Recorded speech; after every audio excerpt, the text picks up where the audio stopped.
আমন্ত্রণ দেশ বাংলায়, সঙ্গে আছি আমি লাবণ্য রহমান। শুরুতেই সংবাদ শিরোনাম। শারদীয় দুর্গাপূজা উদযাপনে সাভারে ব্যাপক প্রস্তুতি। উপজেলায় এবার 214টি মণ্ডপে পূজা উদযাপন হবে। এবং নারায়ণগঞ্জের জিমখানায় যৌথ বাহিনীর অভিযান, 24 মাদকসেবী আটক। আখাউড়ায় পুলিশের বিশেষ অভিযানে ভারতীয় মোবাইল ফোন ও গাড়িসহ একজন গ্রেফতার।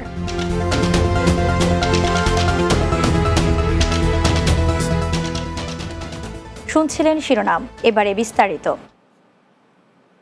শারদীয় দুর্গাপূজা উপলক্ষে এবার সাভার উপজেলার 12টি ইউনিয়ন ও একটি পৌরসভায় চলছে ব্যাপক প্রস্তুতি। চলতি বছর উপজেলায় 214টি মণ্ডপে উদযাপন করা হবে শারদীয় দুর্গোৎসব। মণ্ডপগুলোতে আলোকসজ্জা সহ সৌন্দর্য বৃদ্ধির কাজ চলছে। যে কোনো বিশৃঙ্খলা এড়াতে বিশেষ নিরাপত্তা ব্যবস্থাও গ্রহণ করেছে প্রশাসন। আশুলিয়া প্রতিনিধি আলমগীর হোসেন নীরবের প্রতিবেদন, বিস্তারিত জানাচ্ছেন অর্ণব নাসির। প্রতিবারের মতো এবারও সাভারে শারদীয় দুর্গা উৎসবের ব্যাপক প্রস্তুতি নেওয়া হয়েছে। পূজা মণ্ডপে চলছে আলোকসজ্জা সহ সৌন্দর্য বৃদ্ধির কাজ। সেই সাথে পূজা মণ্ডপ এবং মন্দিরের শোভাবর্ধনের কাজও চলছে পুরোদমে। পূজাকে সামনে রেখে ইতোমধ্যে সাবেক সদস্য ও প্রশাসনের ঊর্ধ্বতন কর্মকর্তারা বিভিন্ন মন্দির পরিদর্শন এবং পূজা উদযাপন কমিটির সাথে আলোচনা করেন। প্রতিমা বানাইলাম ভগবতী দুর্গা, লক্ষ্মী, সরস্বতী, কার্তিক, গণেশ। সাভার উপজেলায় প্রায় 214টি মন্দিরে শারদীয় দুর্গা উৎসব অনুষ্ঠিত হচ্ছে। পূজা চলাকালে কোনো অপ্রীতিকর ঘটনা ঘটলে সাথে সাথে আইন শৃঙ্খলা বাহিনীকে অবগত করার আহ্বান জানিয়েছেন স্থানীয় জনপ্রতিনিধিরা। যতটা না হিন্দু লোকেদের সম্পৃক্ত থাকে তার চেয়ে বেশি কিন্তু আমরা দেখতে যাই, দায়িত্ব পালন করতে চাই, খোঁজখবর নিতে চাই। তো এই সবচেয়ে বড় উৎসবে আমাদের একটা দায়িত্ব আছে, এখানে আইন শৃঙ্খলার মিটিং আছে, সেই সব জায়গায় উপজেলা যেটা হবে সেখানে আমরা থাকবো। দুর্গাপূজা উপলক্ষে গ্রহণ করা হয়েছে কঠোর নিরাপত্তা ব্যবস্থা। প্রতিটি মণ্ডপে পুরুষ ও মহিলা আনসার সদস্য নিয়োগ করা হবে। পাশাপাশি মণ্ডপে মণ্ডপে নিজস্ব ভলান্টিয়ার ফোর্স থাকবে। ভালোভাবে যাতে পূজা উদযাপিত হয় সেজন্য আমাদের কয়েক স্তরে নিরাপত্তা রয়েছে, যেমন ডিএসবি থাকবে, ডিবি থাকবে, এছাড়াও আমাদের পোশাকধারী থাকবে। এর পাশাপাশি র্যাপিড অ্যাকশন ব্যাটালিয়ন থাকবে, আনসার থাকবে। সব পূজা মণ্ডপে আমাদের পাহারা এখন দেওয়া হচ্ছে এবং সেই পূজার সময়ও থাকবে। News desk, Bangla TV. কুড়িগ্রামের রৌমারীতে দুর্গাপূজা উপলক্ষে মণ্ডপ পরিদর্শন করেছেন জামালপুর 35 ব্যাটালিয়ন বিজিবির অধিনায়ক লেফটেন্যান্ট কর্নেল হাসানুর রহমান। রৌমারী বাজারে সার্বজনীন কালী মন্দির পরিদর্শন করেন তিনি। এ সময় উপস্থিত ছিলেন জামালপুর ব্যাটালিয়ন 35 বিজিবির ভারপ্রাপ্ত অ্যাডজুট্যান্ট মোহাম্মদ ইমাম হাসান ও রৌমারী কোম্পানির কমান্ডার সুবেদার আঞ্জু মিয়া সহ অন্যান্যরা। পরিদর্শনকালে তিনি মন্দির কমিটির সাথে বৈঠকও করেন। এ সময় পূজা মণ্ডপের সার্বিক নিরাপত্তা বিষয়ে মতবিনিময় করেন। তিনি জানান, রৌমারী উপজেলার 8টি পূজা মণ্ডপে সার্বক্ষণিক বিজিবির টহল জোরদার থাকবে। দুর্গাপূজা উপলক্ষে কুমিল্লার ঈশ্বর পাঠশালায় বাংলাদেশ সেনাবাহিনীর 23 বীর কুমিল্লা সদর ক্যাম্পের উদ্যোগে নিরাপত্তা বিষয়ক সমন্বয় সভা অনুষ্ঠিত হয়েছে। ঈশ্বর পাঠশালার মহেশাঙ্গ প্রাঙ্গণে এ সভা অনুষ্ঠিত হয়। সদর উপজেলার নির্বাহী অফিসার ফাতেমাতুজ জোহরার সভাপতিত্বে সভায় উপস্থিত ছিলেন কুমিল্লা সদর সার্কেলের অতিরিক্ত পুলিশ সুপার সাইফুল মালিক, র্যাব 11 CPC 2 এর admin DAT Mohsin, Kotwali model থানার ভারপ্রাপ্ত কর্মকর্তা মহিনুল ইসলাম সহ অন্যান্যরা। নারায়ণগঞ্জ শহরের জিমখানায় অভিযান চালিয়ে 24 জন মাদকসেবীকে আটক করেছে যৌথ বাহিনী। নারায়ণগঞ্জ জেলা প্রশাসনের নির্বাহী ম্যাজিস্ট্রেট TM রাহসিন কবিরের নেতৃত্বে এ অভিযান পরিচালনা করা হয়। আটকদের মধ্যে 5 জনকে ভ্রাম্যমাণ আদালত বসিয়ে বিভিন্ন মেয়াদে সাজা প্রদান করা হয়। এ সময় তাদের কাছ থেকে মাদক সেবনের সরঞ্জাম, দেশীয় অস্ত্র উদ্ধার করা হয়েছে। অতিরিক্ত পুলিশ সুপার তারেক আল মেহেদি জানান, মাদকসেবীর সংখ্যা বেড়ে যাওয়ায় জেলাতে কিশোর গ্যাং, হত্যা, চুরি, ছিনতাই বেড়েছে। ব্রাহ্মণবাড়িয়ার আখাউড়ায় বিশেষ অভিযানে 48,78,000 টাকার ভারতীয় মোবাইল ফোন, মোবাইলের ডিসপ্লে ও নোয়া গাড়িসহ মোহাম্মদ মোজাম্মেল নামের একজনকে গ্রেফতার করেছে পুলিশ। বৃহস্পতিবার পুলিশের এক বিজ্ঞপ্তিতে তথ্য নিশ্চিত করেছেন আখাউড়া থানার ভারপ্রাপ্ত কর্মকর্তা মোহাম্মদ সমিউদ্দিন। তিনি জানান, গ্রেফতার আসামির বিরুদ্ধে মামলা করে আদালতে সোপর্দ করা হয়েছে। অপরাধীদের বিরুদ্ধে এ ধরনের অভিযান অব্যাহত থাকবে বলেও জানান তিনি। ঝিনাইদহের মহেশপুরে নবাগত থানার officer in charge Nazrul Islam press club মহেশপুরের সাংবাদিকদের সঙ্গে সৌজন্য সাক্ষাৎ করেছেন। বৃহস্পতিবার থানা চত্বরে এই সৌজন্য সাক্ষাৎ অনুষ্ঠিত হয়। এতে প্রেস ক্লাব মহেশপুরের সভাপতি সরওয়ার হোসেন, সাধারণ সম্পাদক জিয়াউর রহমান জিয়া, সিনিয়র সহ সভাপতি ওবায়দুল হক, সাংগঠনিক সম্পাদক শহীদুল ইসলাম, জালাল উদ্দিন, জামশেদ আলম বকুল, জাকির হোসেন সহ সকল সদস্যরা উপস্থিত ছিলেন। দেশ বাংলায় নিচ্ছি বিরতি, ফিরে এসে অন্যান্য সংবাদের সাথে আরও যা থাকছে।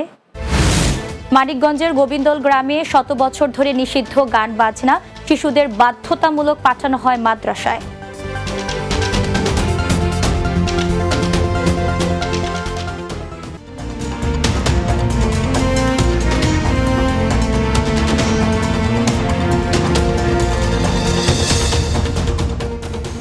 বিরতির পর দেশ বাংলায় স্বাগত আরও একবার। নেত্রকোনা জেলায় 86টি ইউনিয়ন পরিষদে 86টি গ্রাম আদালতে গত এক বছরে 1823টি মামলা নিষ্পত্তি হয়েছে। জেলা প্রশাসকের কার্যালয়ের সম্মেলন কক্ষে জেলা পর্যায়ের গ্রাম আদালত কার্যক্রমের বার্ষিক অগ্রগতি পর্যালোচনা ও করণীয় শীর্ষক সভায় এ তথ্য জানানো হয়।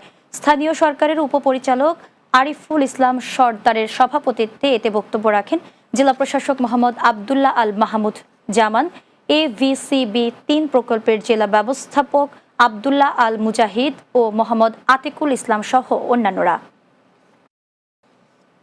কুড়িগ্রামের নাগেশ্বরীতে বাংলাদেশ কৃষিজীবী শ্রমিক ইউনিয়নের উদ্যোগে কৃষক সমাবেশ ও আইডি কার্ড বিতরণ করা হয়েছে। নাগেশ্বরী উপজেলা পরিষদ চত্বরে কৃষক সমাবেশ অনুষ্ঠিত হয়। এতে বাংলাদেশ শ্রমিক কল্যাণ ফেডারেশন কুড়িগ্রাম জেলা শাখার সভাপতি ও জামায়াত নেতা অ্যাডভোকেট ইয়াসিন আলী সরকার, ফেডারেশনের সেক্রেটারি আতাউর রহমান সহ অন্যান্যরা উপস্থিত ছিলেন। সভাপতিত্ব করেন বাংলাদেশ শ্রমিক কল্যাণ ফেডারেশন নাগেশ্বরী উপজেলা শাখার সভাপতি মোহাম্মদ রফিকুল ইসলাম। মানিকগঞ্জের সিংগাইরে 100% মুসলিম একটি গ্রামের নাম গোবিন্দল। বাধ্যবাধকতা বা কোনো আইন নেই, তারপরও 100 বছর ধরে এখানে নিষিদ্ধ রয়েছে গান বাজনা। এই ইউনিয়নের 9টি ওয়ার্ডের মধ্যে 7টি ওয়ার্ড জুড়ে রয়েছে এই গোবিন্দল গ্রাম। গ্রামে 100% মুসলিম বাস করায় এখন মুসলিম নগর নামে পরিচিত। মানিকগঞ্জের সিংগাইর প্রতিনিধি মোহাম্মদ রেজাউল করিমের প্রতিবেদন, জানাচ্ছেন সুরাইয়া সীমা। মানিকগঞ্জের সিংগাইর উপজেলার সিংগাইর ইউনিয়নের গোবিন্দদল গ্রামটিতে 100 বছর ধরে হয়নি কোনো গান বাজনা, এমনকি বিয়ে বা কোনো সুন্নতি অনুষ্ঠানেও বাজে না কোনো মাইক বা বক্স। এরা নিজেরা এগুলো ত্যাগ করেছে। তবে নিয়মিত হচ্ছে ওয়াজ মাহফিল সহ ধর্মীয় অনুষ্ঠান। 100% মুসলিম এই গ্রামে বোরখা হিজাব ছাড়া কোনো নারীকে দেখা যায় না। 6 থেকে 7 বছর হলে শিশুদের বাধ্যতামূলক পাঠানো হয় মাদ্রাসায়। গ্রামে প্রায় 40টি মসজিদ ও নারী পুরুষের জন্য 7টি মাদ্রাসা রয়েছে। ইসলামী শিক্ষার মাদ্রাসা মসজিদ পর্যাপ্ত থাকলেও এই 7টি ওয়ার্ডে প্রাথমিক বিদ্যালয় রয়েছে একটি।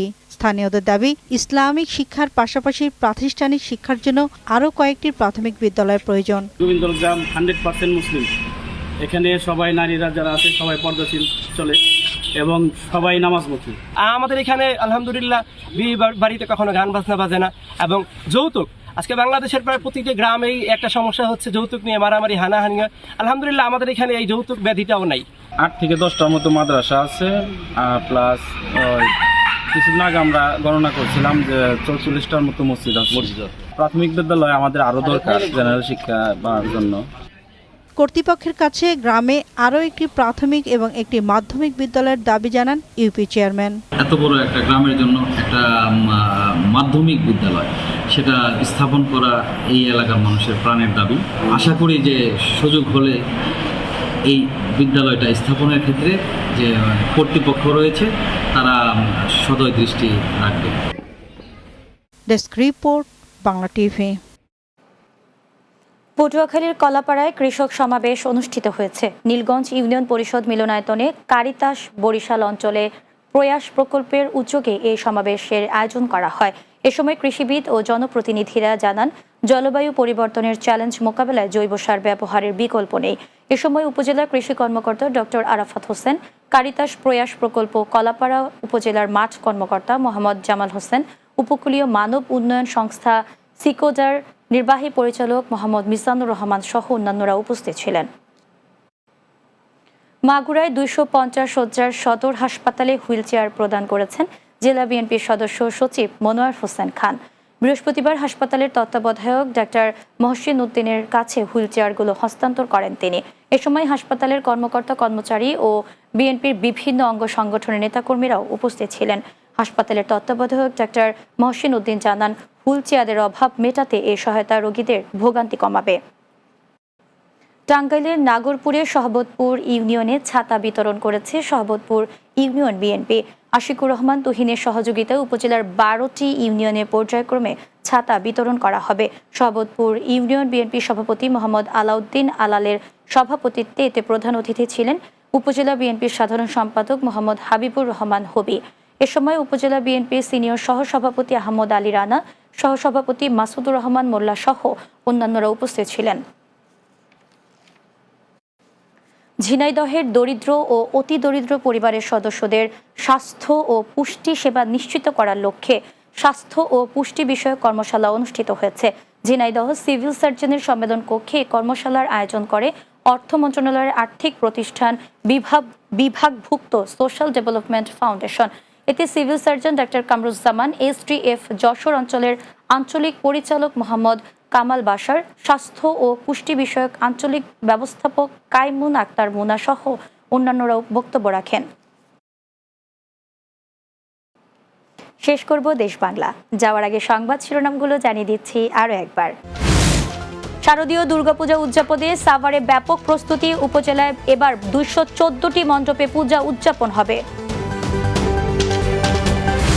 নারায়ণগঞ্জের জিমখানায় যৌথ বাহিনীর অভিযান। 24 মাদকসেবী আটক। আখাউড়ায় পুলিশের বিশেষ অভিযানে ভারতীয় মোবাইল ফোন ও গাড়িসহ একজন গ্রেফতার। এবং মানিকগঞ্জের গোবিন্দল গ্রামে 100 বছর ধরে নিষিদ্ধ গান বাজনা, শিশুদের বাধ্যতামূলক পাঠানো হয় মাদ্রাসায়।